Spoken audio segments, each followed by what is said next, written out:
morning. How are you guys? Good. Hey, I got a question before we dive into our series, or I rather continue our series, but what about the Bible? Let me ask you a question. Now, don't answer this. Just think about it, all right? Are you a reasonable person?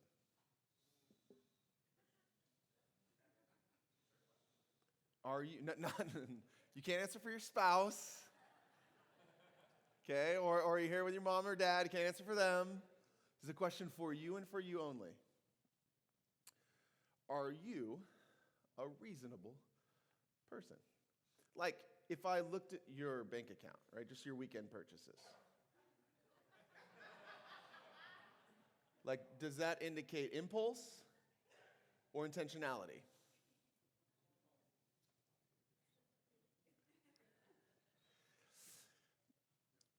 If I broke down your marriage, where you're at today, or a significant relationship you've had, is where you're at a result of reason,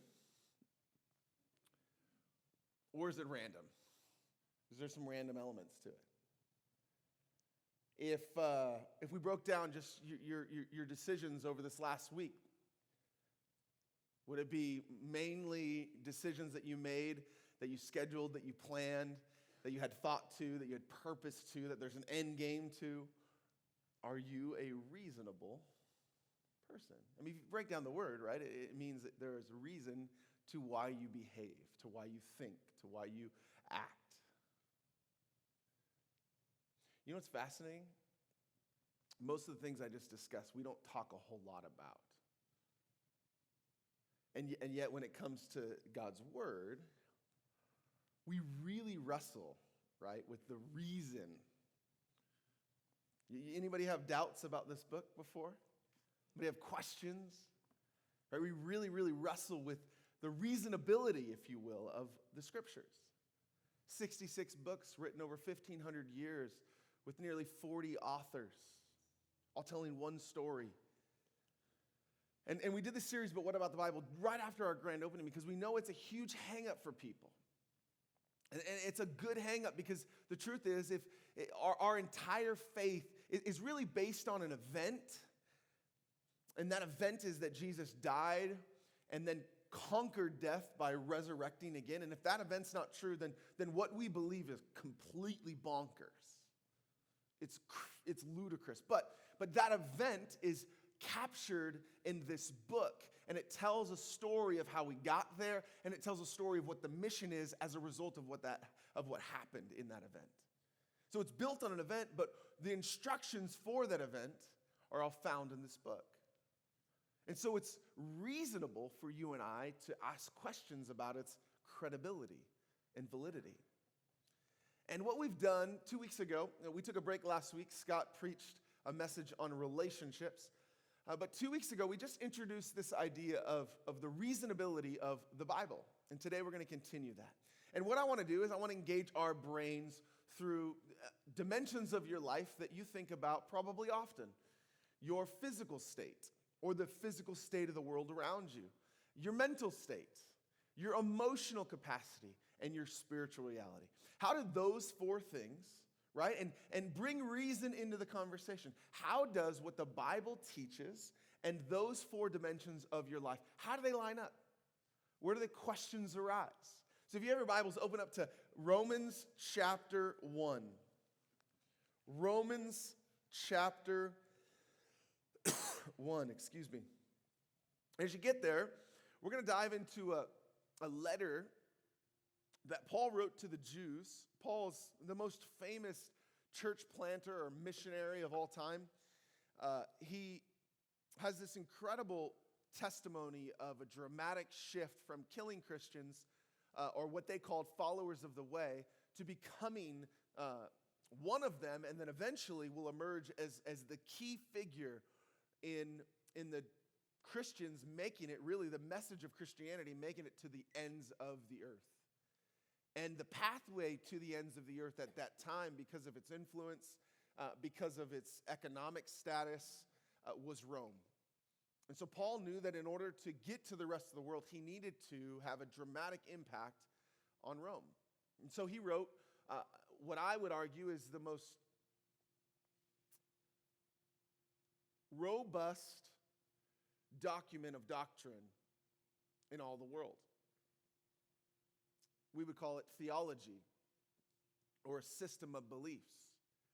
And he wrote it to Rome because he knew that if I could convince them with reason and logic that the God I believe in is real, and the Jesus that I have come to know personally is real, and the events that the followers of the way believe are actually true, then I can influence the rest of the world with the faith that has radically changed my life. It was Isaiah that said in his first chapter, one of the most famous prophets in all the Bible, he says to the Jews, "Let us reason together."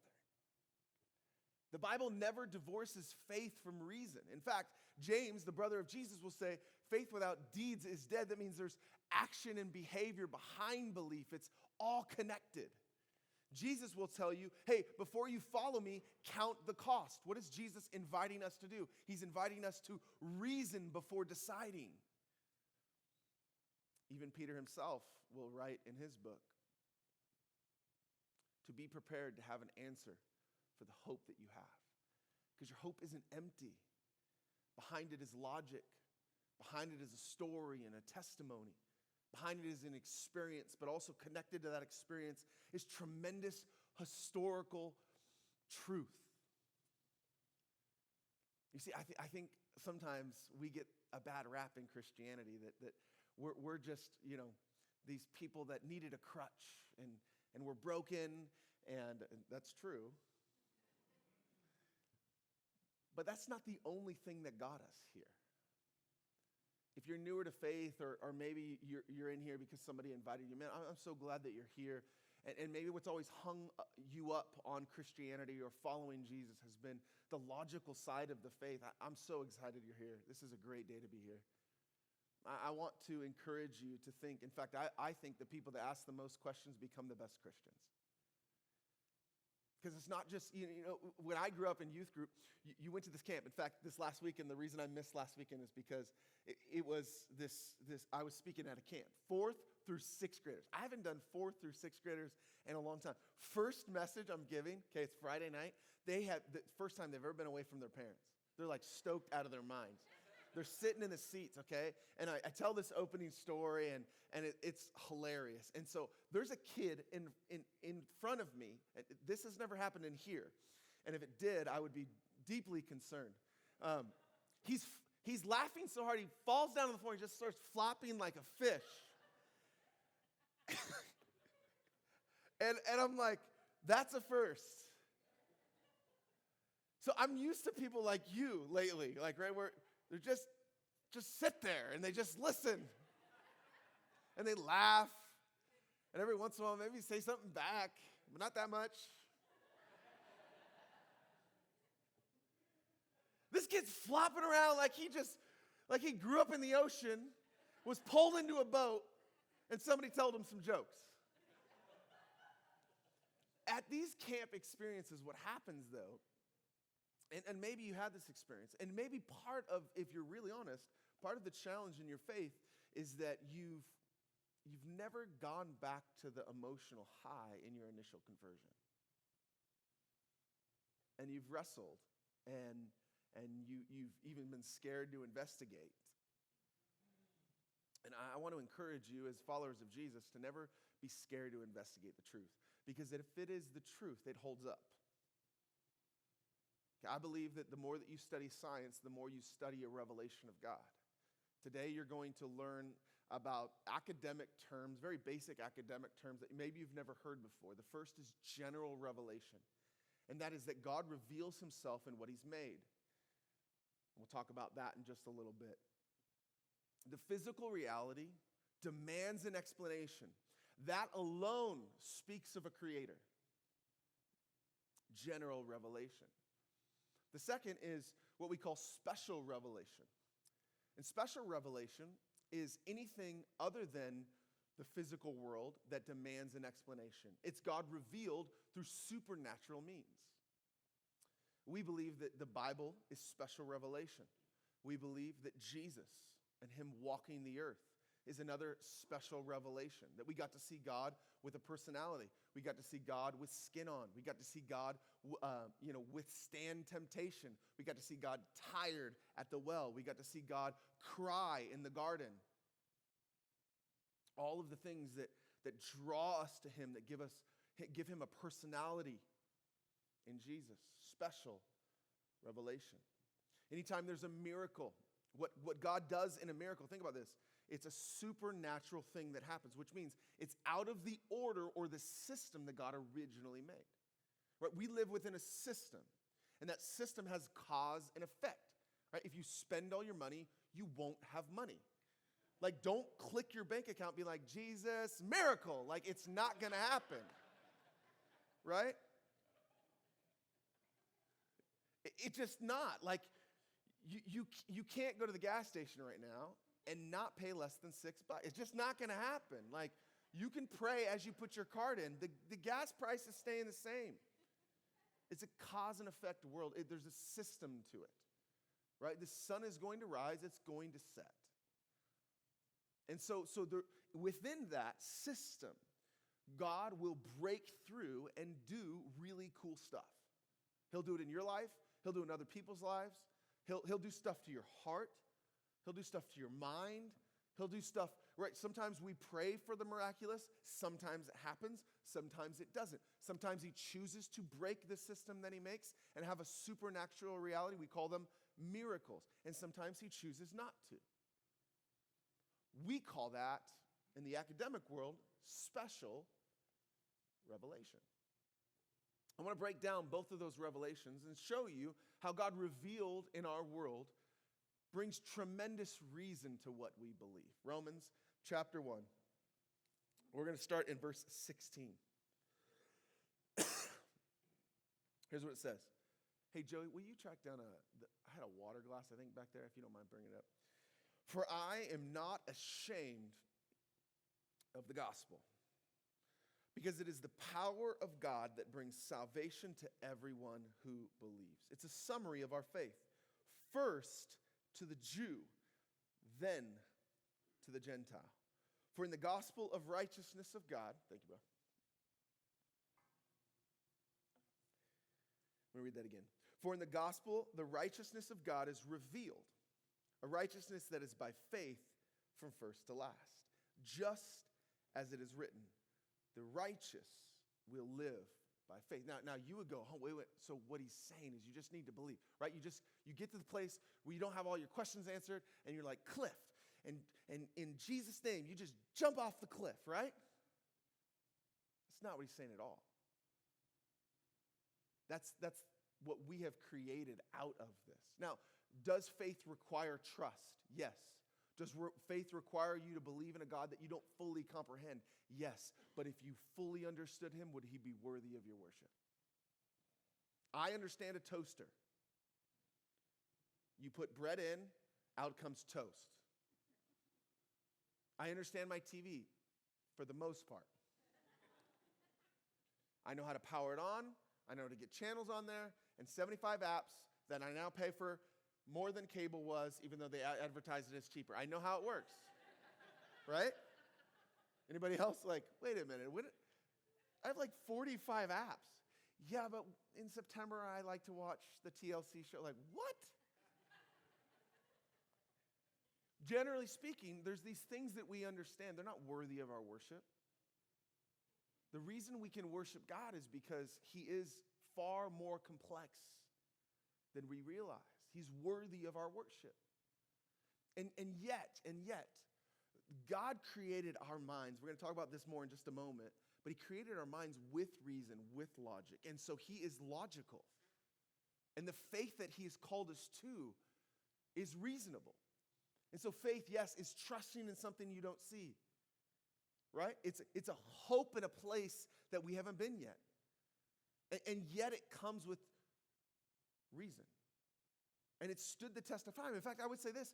The reason I brought up your finances, the reason I brought up your decision making, the reason I brought up your relationships before is because oftentimes we don't have doubt in those things, and yet I would say that this is way more reasoned over. This has been reasoned over far more than your life. For generations, this has been reasoned over. So many people have sought with their lives to prove this thing wrong, many of which becoming apologists as a result, or defenders of the faith. And so when Paul will write to the church at Rome that, man, the righteous will live by faith, what he's saying is the people who live the right way, that's what right living is. The people that live the right way live in a trust in God that has come from reason, not just this emotional camp high experience. Right? One of the things that as I spoke to these kids, that I really, really wrestled with is I got 4th to 6th graders. Like I know, right? I can tell some jokes, make them cry, and at the end of it say, who wants to give their life to the Lord? And they'll stand up. And then somebody in the back will write down, and an adult will be like, oh my gosh, like 75 kids gave their life to the Lord. And then the kid will go home, and in many cases, we found this to be true. In many cases, many of those decisions were very, very sincere and genuine. And many of those decisions were based on peer pressure. Peer pressure goes both ways. Peer pressure is used to get kids to do drugs. It also is used at times to get people to stand for a decision. And so what we found is, and I was a youth pastor for 10 years, and I did that all the time. And we found that oftentimes that we were manipulating emotion. And yet one of the things that Jesus calls us to do, remember, is to count the cost. What are we counting? Well, have you determined in your mind the commitment you're making? Because remember, I died on the cross so that you could be in a relationship with me. And what I ask back is that you give me everything in return. Because after all, I have to be Lord. You can't be. If you're following me, you can't be Lord. Remember, the whole reason that you're even in this place is because you realize when you were Lord, it didn't work. And so is there a crutch? Yes. But that crutch comes with reason. It's logically consistent with the world that we experience. Let's continue. Verse 18. The wrath of God. That's always a fun 4 words. The wrath of God is being revealed from heaven against all godlessness and wickedness of people. Now here's what's really important about this verse. The good news is there's justice coming. Right? I mean, how many times you look at the world and you're like, man, there's just so much injustice. It's just not fair, right? Like the 4-year-old in us comes out when we watch, it's like, why? And the good news is that the wrath of God is being revealed from heaven against all godlessness and wickedness of people who suppress their truth by their wickedness. Now, the good news is it's being dealt with. The bad news is that what we participate in is also going to be dealt with. And so that's why it's so important for us to truly consider the claims of Christianity. Because we have both been impacted by evil, but if we're really, really honest, there's not a person in this room that hasn't contributed to evil. Maybe your resume is shorter than my resume. I'll bet that's true. But you still have a resume, which means that has to be dealt with. It continues. Since what may be known about God is plain to them, because God has made it plain to them.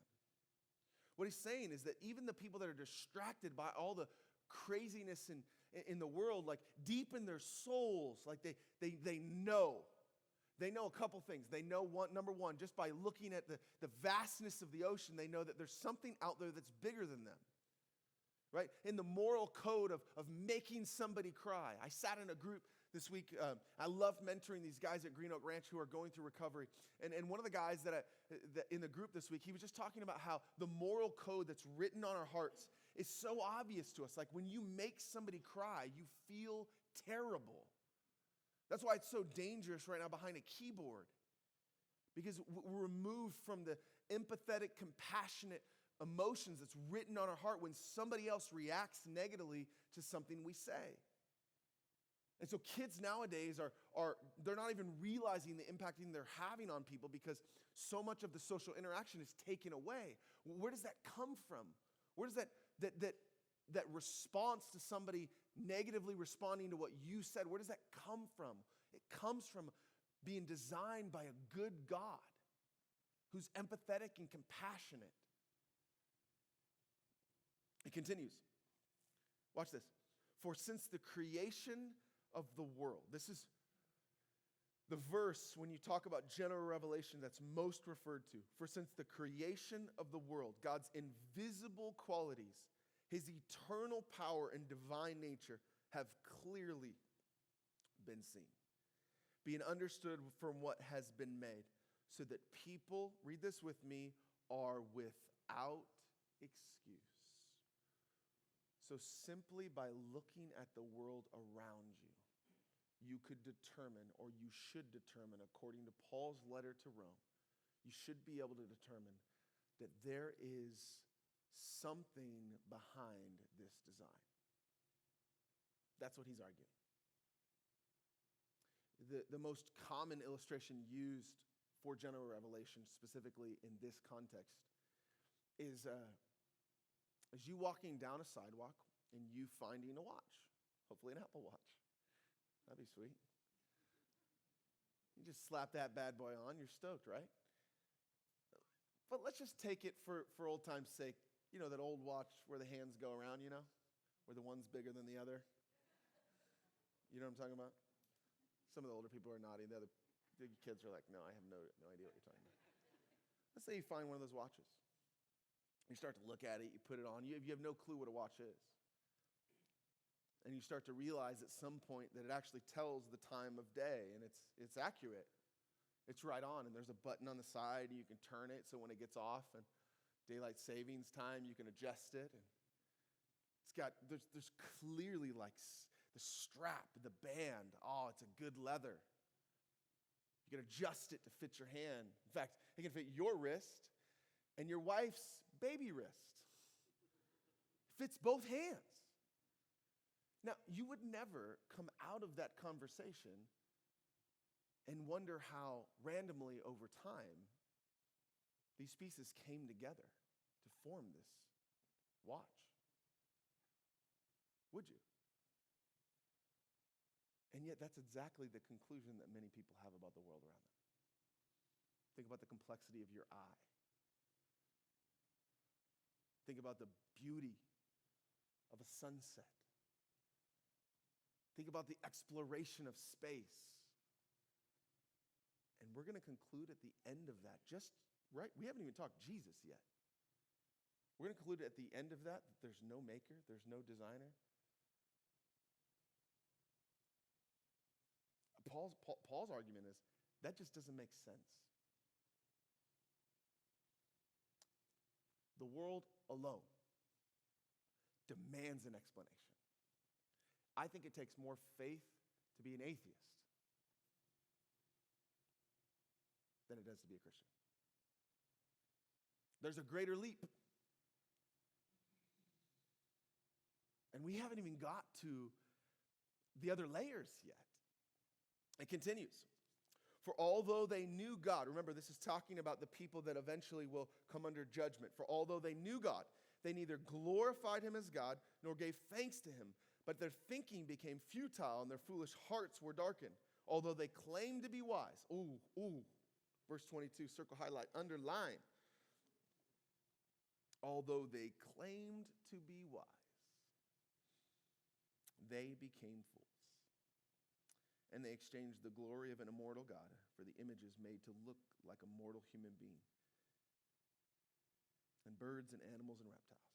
What he's saying, speaking there specifically of idols, that so many people long to have a figure that they could worship. Why? Because God could not be seen, and so I needed something tangible. And the funny thing is, we think that's so crazy, and yet we do it every single day in our lives. We're so much more content with giving something of our time, giving something of our attention that we can see, touch, feel, taste. And Paul is calling out the idolatry in the world.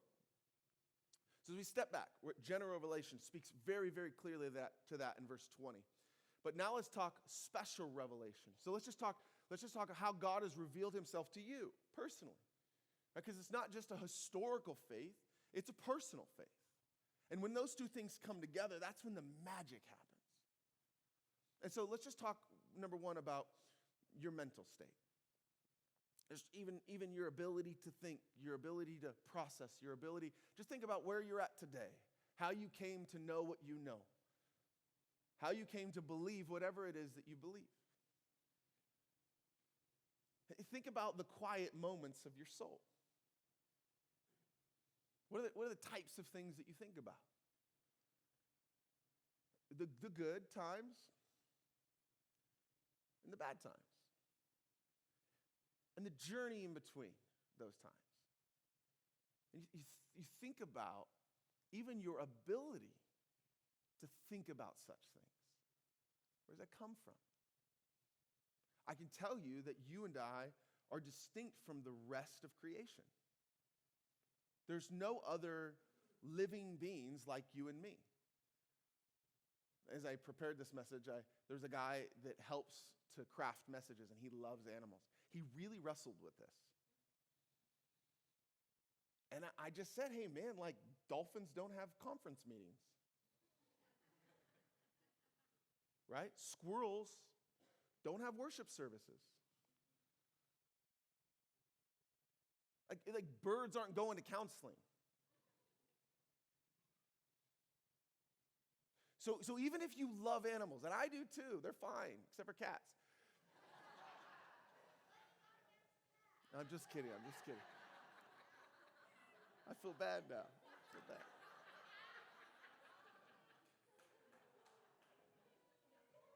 I have nothing against cats. I think they're great.